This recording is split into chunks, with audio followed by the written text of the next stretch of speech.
Mercredi 28 juin, Alain Thirion, nouveau préfet de l'Aude, est venu rencontrer les élus narbonnais. Une visite qui portait essentiellement sur l'avenir de la ville.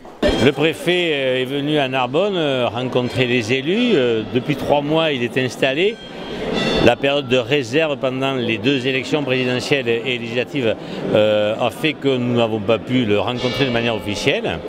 Cette réunion avait pour but de traiter différents sujets, ce qui concerne l'avenir de la ville, comme le Murena, comme la salle multimodale, comme les caméras de vidéosurveillance, comme les quartiers prioritaires ou les quartiers difficiles, comme ceux de Baliste ou de la Cité des Platanes. Ce sont des endroits où le préfet a pris conscience de l'importance d'apporter un certain confort à l'ensemble des Narbonnais. Et j'espère que dans les semaines à venir, dans les mois à venir, nous continuerons en tout cas à avoir avec l'État les meilleures relations afin de permettre aux Narbonnais de vivre dans le cadre idéal qu'ils souhaitent.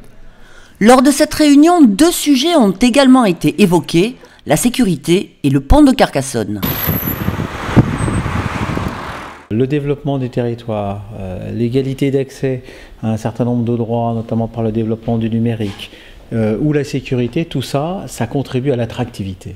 Et donc la sécurité, elle se fait à la fois, évidemment, dans le cadre général d'aujourd'hui et de l'état d'urgence, mais elle se fait aussi au quotidien par une coopération très étroite entre les services de l'État, les services de police, les services de gendarmerie et la police municipale pour faire en sorte qu'on lutte efficacement sur les différents phénomènes de sécurité, les problématiques de tranquillité que connaissent la population et sur lesquelles d'ailleurs souvent la population est très attachée.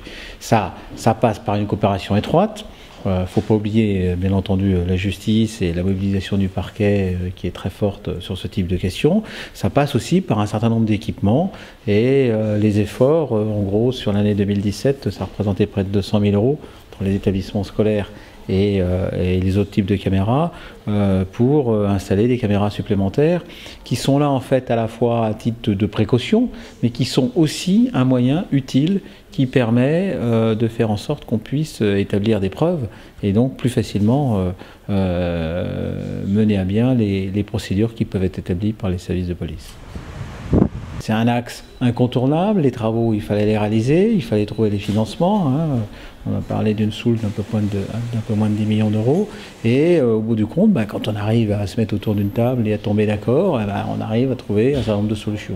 Donc aujourd'hui, il est heureux qu'on assiste à la réouverture de ce pont. Bon, on est encore dans une période de travaux et que finalement l'ensemble des Narbonnais qui en avaient pâti, je veux dire, finissent par se réjouir et à bénéficier de ces travaux qui devaient être de toute manière réalisés.